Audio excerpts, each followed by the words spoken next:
Going on? This is Opara, real estate agent for Philadelphia and beyond. And in this video, I really wanted to, it's December, so business is a little bit slower. So I wanted to take this time out and kind of do more videos. I used to do a lot of videos. I don't do any more. But today's topic, I wanted to talk about sheriff sales. So one of my favorite things for any time that's buying a house or that's looking to invest in real estate is to house hack as your first investment. Take advantage of, VA loans if that's accessible to you, FHA, conventional, and layer that with other programs for first time buyers. That's what I did. And a lot of times these programs will allow you to buy a multifamily. So I always recommend that that's step one, which I did. Now I'm on step two, where like I've used my one trick pony, which is the first time buyer, take advantage of those grants, and now I don't qualify for those grants anymore. Now it's on to step two. How do I acquire property at decent prices and whatnot? And the sheriff sale is a great opportunity, is a great option to that. There are two types of sheriff sales. There is the foreclosure ones, or the mortgage default ones, and then there's the tax lien, tax collection ones. So today was a tax collection one. And in this video, I wanted to talk about my experience in that, kind of go over how it works, how the sheriff sale works only in Philadelphia. I'm not talking about Delaware County, Chester, Montgomery. This is just my experience for Philadelphia, period. All right. Sorry if I look a little tired because it's I think it's like 10 o'clock and I'm recording this video. But for starters, if you've never been to the sheriff sale, I always recommend you go to their website. Their website has a list of the properties. It's really cool. It has if you just Google Philadelphia Sheriff Sale, the website is cool because it has like on a map, and it has these blue dots. You can create an account, go in there, and figure out which ones you want to look at. As a real estate agent, I have access to Trend. Number one is kind of know what you're looking at and know what areas you want to look at. I exclusively invest in 19131, 19151, 19143, and 19139, right? So those are my 4 zip codes, and my number 1 zip code is 19131. So I really do everything I can to go after 19131, and then everyone else just kind of follows, right? I am a buy and hold investor. I don't enjoy doing flips. I enjoy, I would rather, instead of doing 10 flips a year, I would rather own 10 properties that every month I'm getting a check for $10,000 a month and I don't have to do anything. You know what I mean? Like that, I would prefer that versus having to be proactive and, working on this and that and checking, you know what I mean? Like I would just prefer anyways, but know what you're doing with the properties. Like, if you're doing rentals, make sure you already know the area. The zip codes that I just mentioned, I'm very familiar with those areas. I know what a 1 bedroom is going to go for, a 2 bedroom, a 3 bedroom, a 4. Like I know what the rents are going to be based on the locations, give or take a couple amenities, whatever the case may be. I'm already well versed in that aspect of things, and just kind of know what you're going to the sheriff sale for, and kind of rock out from there. And then you use that information, so as you're on the website and going through the through the properties that are coming up for the next event, you have the option to say, you know what, this is going to fit for what I'm trying to do, or this is not going to fit. This is going to work. This one's going to work. This one's not going to work. This one's not going to work. And you kind of compile. You end up with a list of properties that you want. So for today's sheriff sale, I had a decent list of maybe 20 properties. I had 20 properties, a list of 20 properties. And when you create this list, it's very important that you take note of the writ number and the book number. So real quick, I just want to shout out this company. I don't support them. They don't pay me or anything like that. They just create this book that you can pick up for $10 at the sheriff sale, and it's an easy way to kind of follow. It's ordered in a way that they're doing the sheriff sale, but you don't really need this. You can print it out yourself from the website. It's not, pictured as well as this, but you can pick it up yourself from the sheriff sale. But anyways, I wanted to segue real quick and just talk about I talked about the list, and what I want to talk about is when you're making this list, you want to make sure you copy down the writ and the book number. And that's how they categorize the properties. So, for example, let me just show you a property.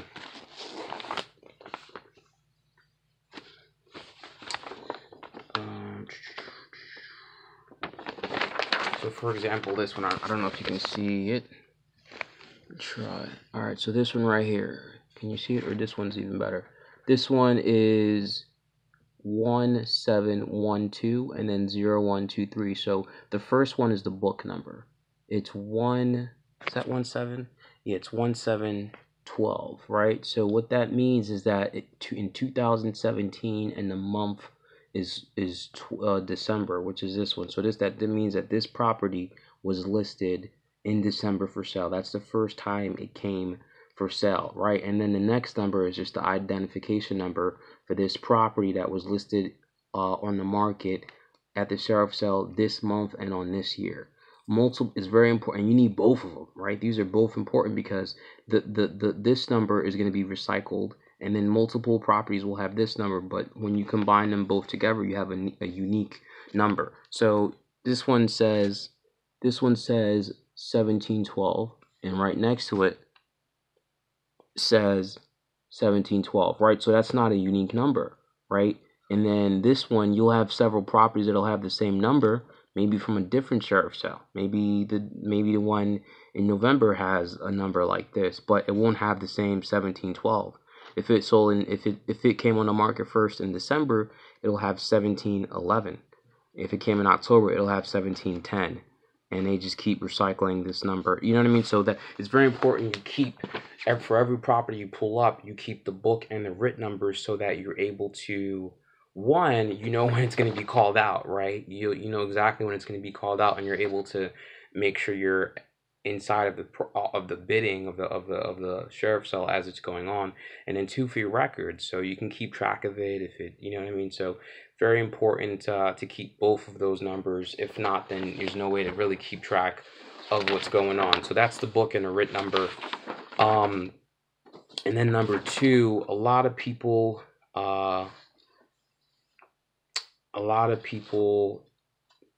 like I met a guy who walked up to the sheriff's cell, and that was like his first time there. He hadn't done no research. That was just his first time there.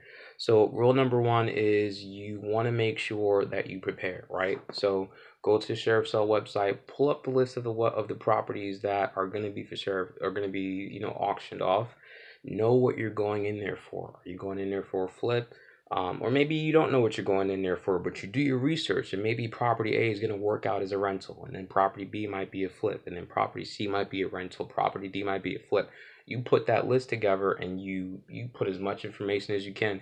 And then now the step two is you physically drive out to these properties. You go out to these properties and look at it. You know what I mean? So sheriff's sale was today. Today was a Wednesday. On Tuesday, I was on the ground looking at all these properties. You know what I mean? You can't trespass, you can't ring the doorbell, you don't want to do anything that's going to get you in trouble, but there's nothing wrong with stopping, getting out the car, walking around, talking to the neighbors, you know what I mean, talking to police officers in the area, things like that. I love talking to neighbors. Hey, does anyone live here? How long has it been abandoned? Does the basement flood? Or just so much detail. There was at one property I went to yesterday, the daughter of the person who owns that was living in the property next to the one that I wanted to bid on had pulled up, and she saw me looking at the property, and she started asking me questions. I ended up getting her information, and now she's going to be a buyer client for my real estate sales business. But she told me a lot of information about the layout of her mom's property, and that helped me kind of get a better understanding of what might be the layout of the property next door. So communicate with neighbors. That's a good that's one thing I learned, you know what I mean?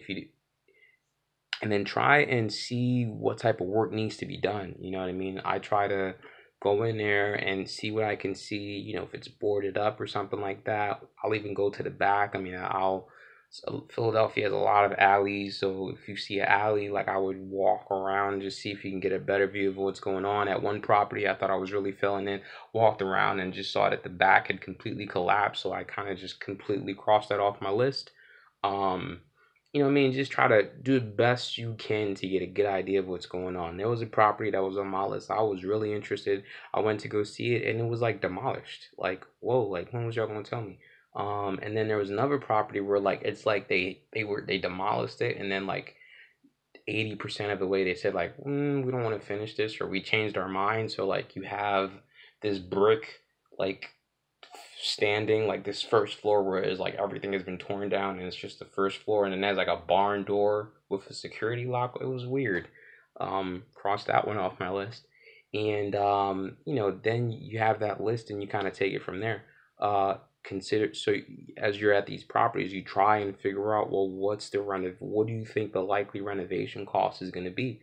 Hard as hell to figure out, right? So what I do is I talk to my contractor and I say, hey, on average, if a property is a shell and it needs to complete everything into it, what's that number look like?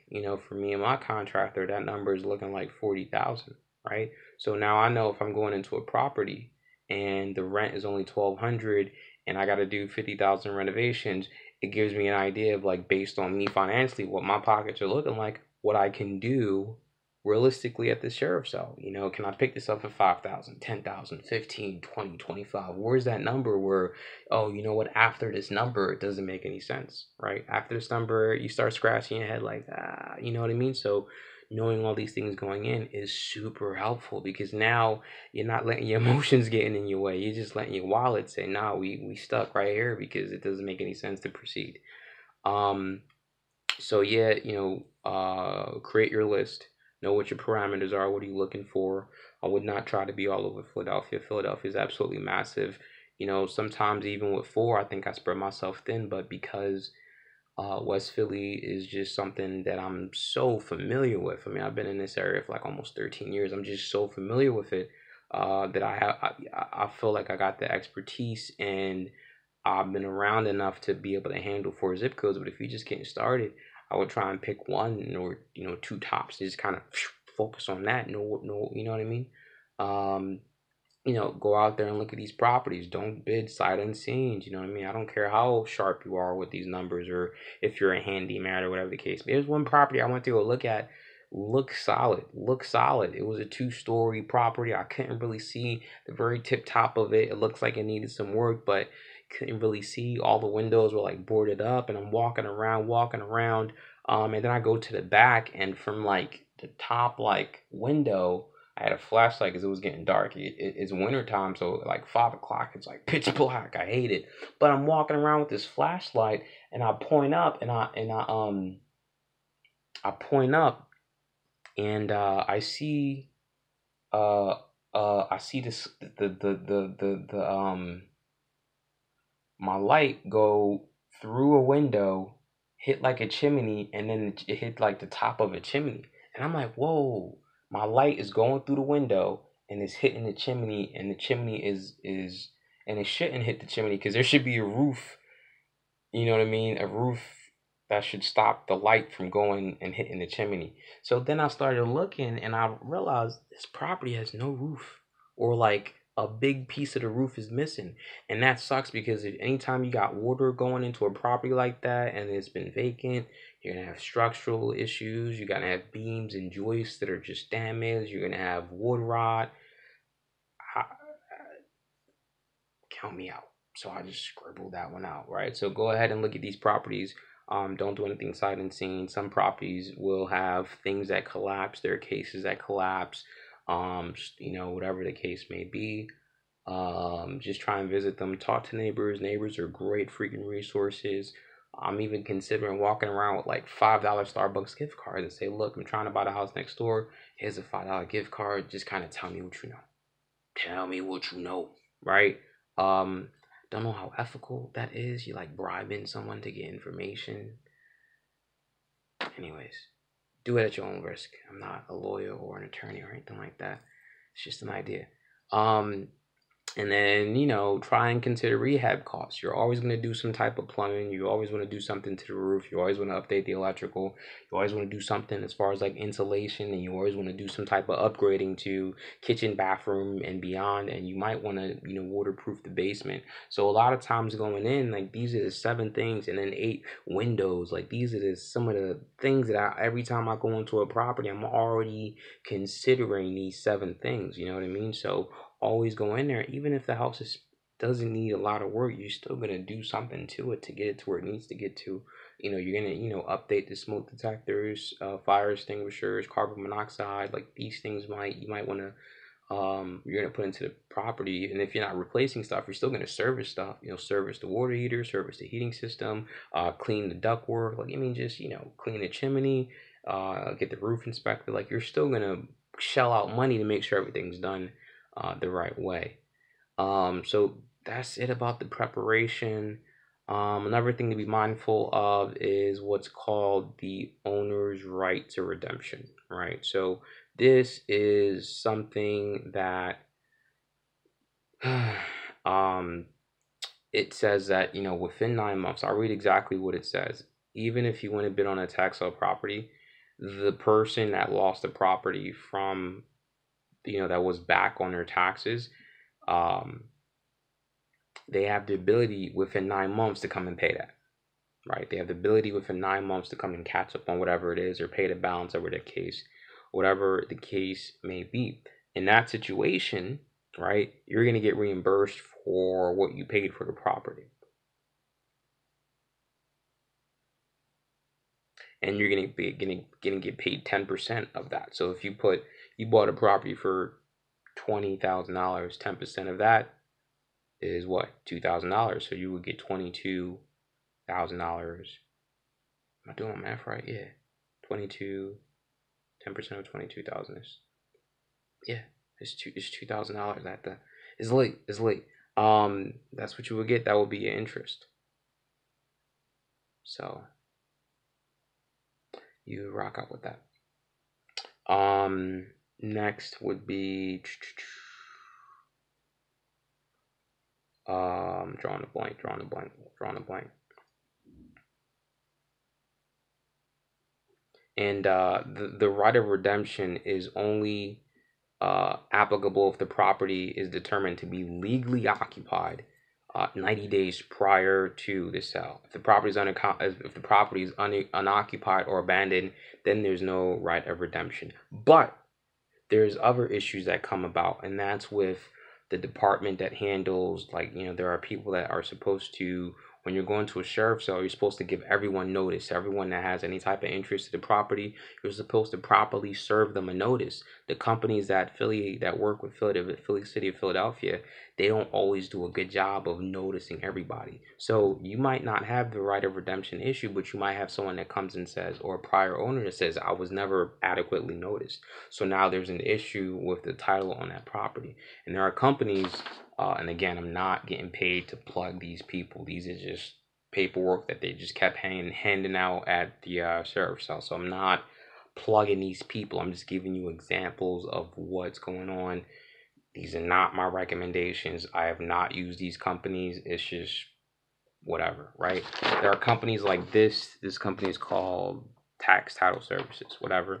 But they give you, options of ways to address common, tax deed issues that'll come up that'll inhibit you from being able to get title insurance. So I'm just gonna read a couple of the solutions that they have. So they have the quiet title action. You know what I mean? And that is one of the ways you can get it. Another way is a quick claim deed from the former owner, and this is, you have to go and physically know who the owners are, and pay them out or something like that. It's like cash for keys, cash for deeds, or whatever. You might have to entice them to sign the deed over to you, and that way you don't have any issues. And then you have wait out just wait it out. And depending on the state, I don't know what the PA is. I think PA is 1 year. You know what I mean? But again, I am not a deed specialist, right? Not my, like, I know a little bit, but I don't know what the statute of limitations is as far as like the